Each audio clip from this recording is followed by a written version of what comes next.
নদী আর তো মুঠো চাল ফেলে দে হাড়িতে। ঠাকুর জামাই এলো বাড়িতে, ও নদী ঠাকুর জামাই এলো বাড়িতে।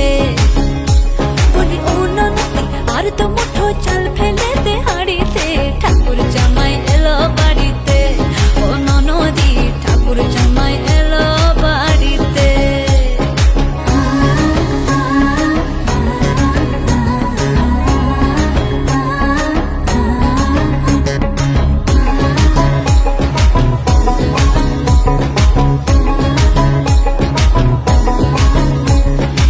স্টেশনের বাবুর মতো মিষ্টি পান খেয়ে, স্টেশনের বাবুর মতো মিষ্টি পান খেয়ে, দেখেন তোরে দেখছে কেমন ট্যাপে টিপে গেছে। আমি তাইতে বলি চুল বেঁধে সাজ, আমি তাইতে বলি